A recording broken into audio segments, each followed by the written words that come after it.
with it. Name it, not to judge it, but to understand it. Because your feelings are not enemies. They're messengers. They don't want to destroy your life. They want to redirect it back to truth, back to wholeness, back to you. So breathe. Be brave. Feel what's really there. It's not too much for you, and it won't last forever. This is the sacred work, and you're doing it. Everyone heals differently. Some people need silence. Some need to talk it through. Some need to create. Others need to rest. There is no single blueprint for becoming whole. So stop apologizing for needing time, for pulling back, for taking longer than others think you should. You are not weak because you're still healing. You're not behind because you need boundaries.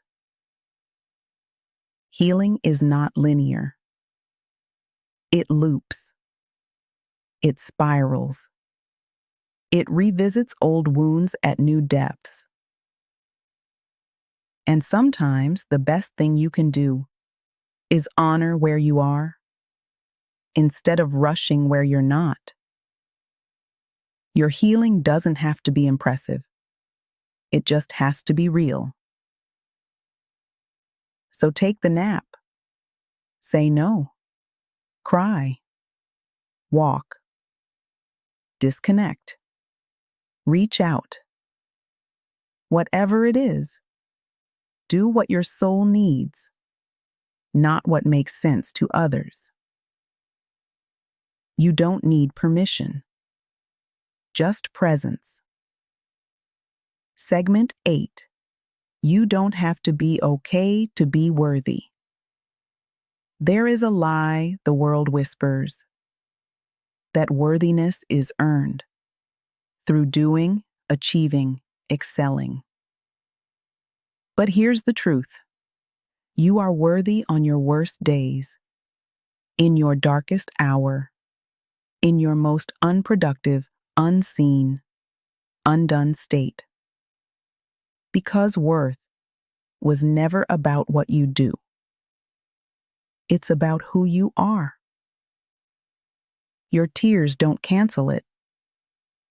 Your doubts don't dim it. Your silence doesn't disqualify it. You were born with worth. And nothing, not trauma, not failure, not heartbreak or delay, can strip it away. Let that settle. Let it rewire something. Let it confront every voice that ever made you feel like you had to earn love. You are not a project. You are a person. And people are worthy, even when they're not okay. Especially then. So be gentle. Be messy. Be undone. You still belong here, just as you are. Let's clear something up. You're not lazy. You're exhausted. Not because you've done nothing, but because you've been carrying too much for too long, without rest, without recognition, without relief. You've been in survival mode, running on adrenaline, making miracles out of scraps, pretending it's all fine. And now? Now your body is waving the white flag. Now your mind is begging for pause. Now your soul is whispering, I need something different. This fatigue isn't weakness. It's wisdom. It's your system telling you you can't keep doing life at the pace of your pain. You're not meant to grind endlessly. You're meant to live, to breathe, to heal, to be. So stop calling it laziness. Call it what it is: a sacred interruption, a plea for softness, a nudge toward another way. And maybe that way starts with laying down what was never yours to carry. It feels like you've drifted from your goals, from your rhythm, from yourself. But maybe you're not lost. Maybe you're recalibrating. Realignment often looks like confusion before it feels like clarity. It looks like restlessness before it feels like revelation.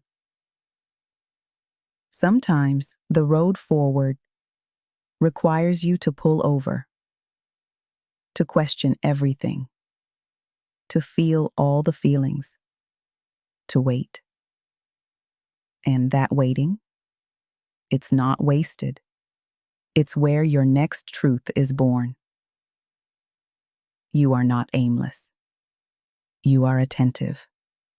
You are not broken.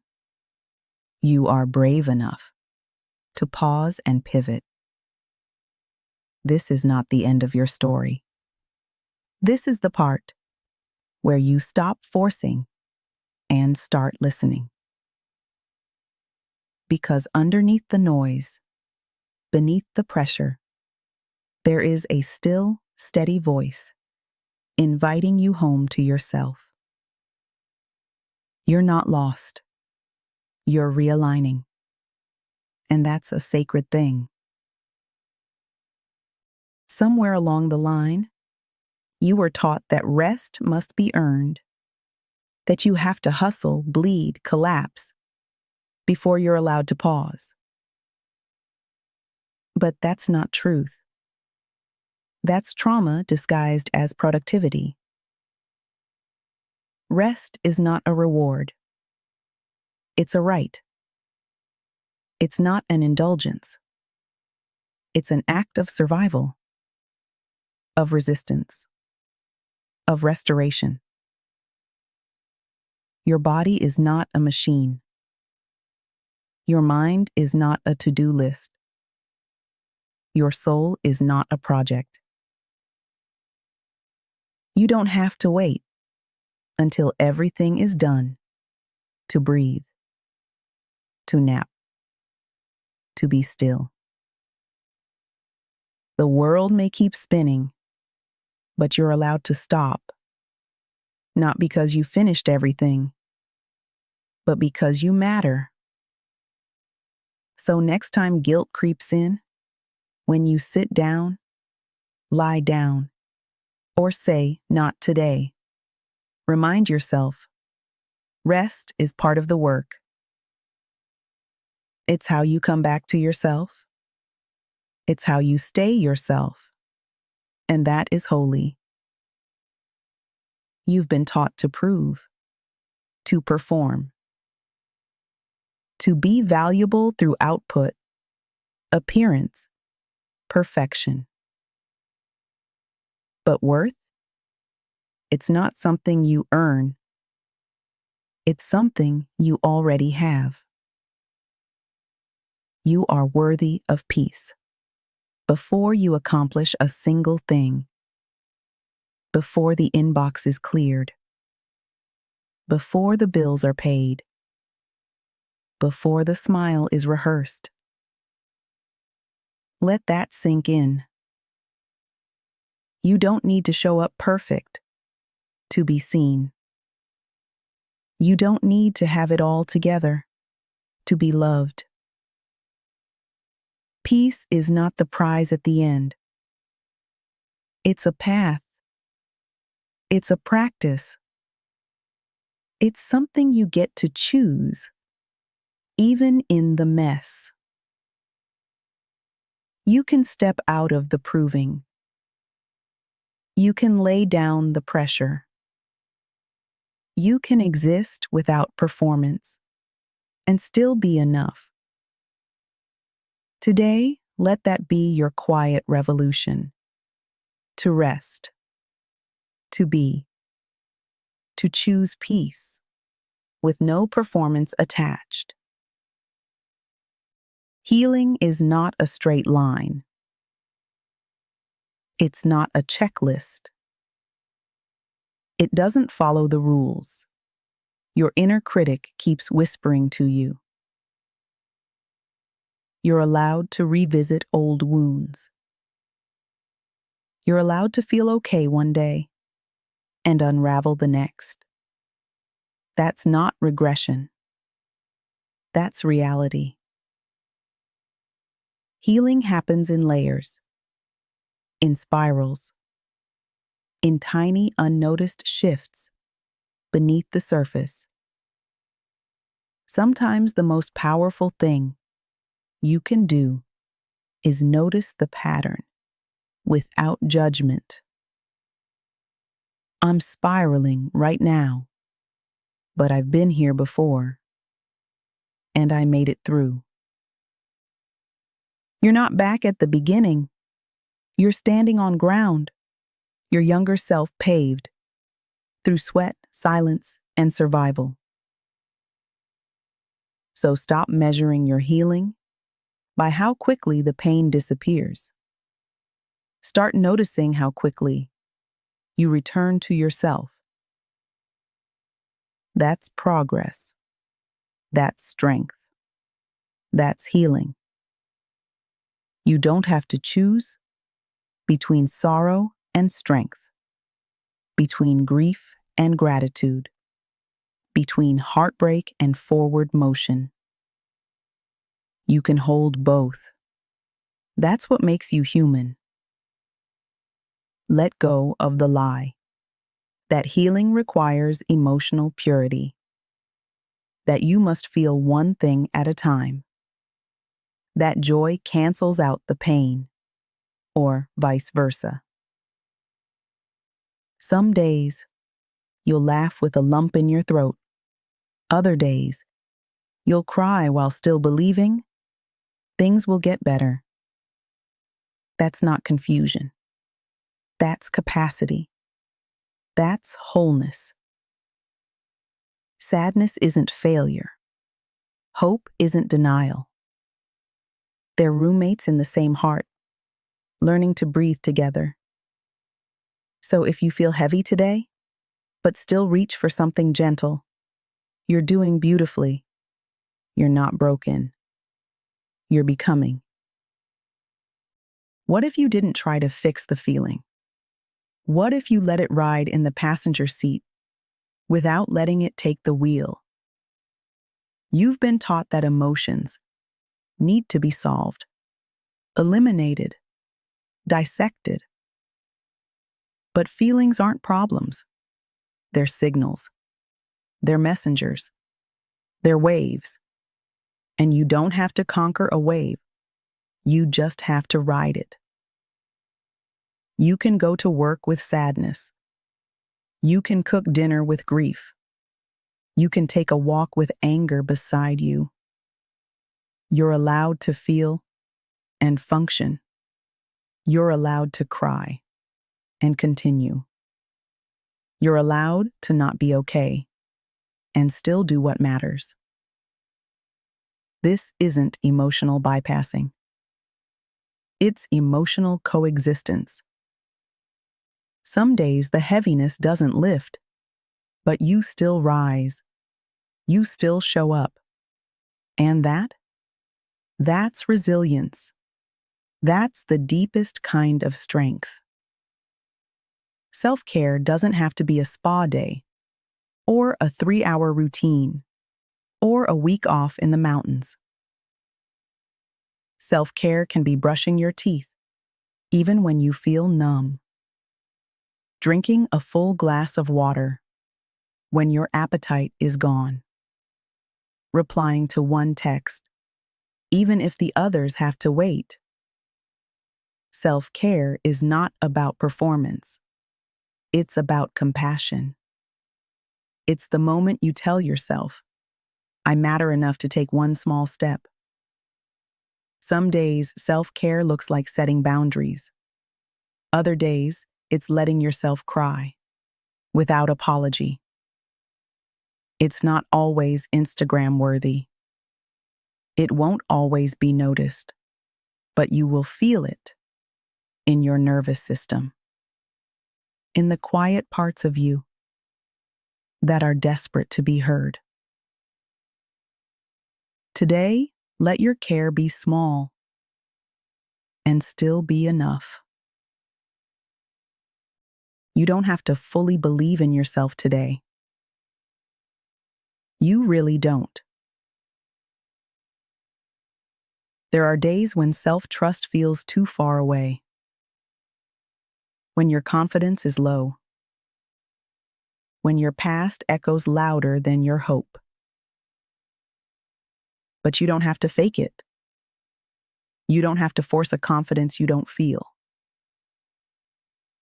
Instead, borrow belief from the process, from the people who've walked this path, from the truth that healing doesn't require perfection, only participation.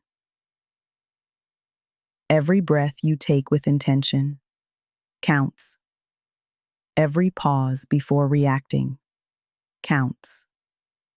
Every boundary, every journal entry, every moment of stillness is a vote for your healing. You don't have to believe in your worth every second, but let your choices reflect it anyway. Let your life be louder than your doubt. Even if your inner voice trembles, keep showing up. You're not failing. You're forming. It's tempting to think you've ruined it. That because you backslid, or broke a promise to yourself, or had one bad day, it's over. But you're not starting over. You're starting again. There's a difference. Starting over implies failure. Starting again means resilience. You're not back at zero. You're not erasing progress. You're continuing the journey with new information, with deeper insight, with a scar that proves you healed once already. This isn't a reset. It's a re-entry. You've been here before, but you're coming back, wiser, stronger, more aware. So hold your head high, not because you've never stumbled, but because you keep getting up. Let your next step be gentler. Let your comeback be quiet. You don't have to announce your return. Just begin again. You've left yourself behind too many times. For love, for peace, for appearances. But the cost has been high. Because every time you disappear to keep others comfortable, you lose a little more of what makes you you. You don't have to do that anymore. You don't have to betray your own needs to belong. There is no version of healing that requires self-erasure. No version of love that demands you shrink. So today, stay. Stay with yourself. When the pressure rises, stay when the old urge to people please tries to hijack your body. Stay when your nervous system screams, disappear to be safe. You're safe here, with you. Every time you resist the abandonment reflex, you write a new story. You show yourself that presence is protection. You are not too much. You are not wrong for needing space, for having limits, for wanting peace that doesn't come at your expense. Stay. It's the bravest thing you'll do all day. You keep searching for stability in outcomes, in plans, in certainty. But true stability isn't in the calendar. It's in the body, in the breath, in the moments you tell yourself, I can be here and still be okay. That doesn't mean calm is constant. It means safety is cultivated. It means you're learning how to regulate, not just react. It means grounding your worth, not in how productive you are, but in how present you're willing to become. Stability is a feeling, not a fact, and it starts in the stillness. You make space for inside you. So today, when the world feels shaky, don't reach for control. Reach for care, for rhythm, for breath. Your nervous system isn't broken. It's learning. You're not unstable. You're adapting. If today's stillness helped you return to yourself, the next step is learning how to think clearly from that place. At 1 p.m., Dr. Carl Everett will be with you. He won't flood you with noise. He'll offer structure, sanity, perspective. The kind that cuts through the fog without judgment. Dr. Carl's voice is steady, the kind you can lean on when your thoughts feel tangled and your mind is running loops. Let him help you sort what's yours to carry and what was never meant to be in your hands. You've done enough emotional heavy lifting for now. Let clarity do the work for a while. He's here to guide you, just one breath away. You've been performing strength for so long, you almost forgot what it feels like to simply be. Strong at work. Strong at home. Strong when you're crumbling inside. But strength isn't a constant. It's not a mask you wear to make others comfortable. It's not the ability to endure endlessly. Real strength includes softness. It includes tears. It includes honesty. It includes admitting, I'm not okay. You don't need to earn your worth through resilience. You don't need to carry everyone else to be valuable. Sometimes strength is in the pause, in the moment you let yourself rest, in the courage it takes to stop pretending. You are not a superhero. You are a human being, worthy even when you're tired. So drop the armor. You don't need it here. This is a space for softness, for truth, for you. You've been weighed by the world scale, titles, salaries, likes, validation. And every time you don't measure up, you question your value. But your worth isn't up for debate. It's not determined by output. It's not awarded by applause. It is inherent, unshakable, undeniable. The world didn't give it, so the world can't take it.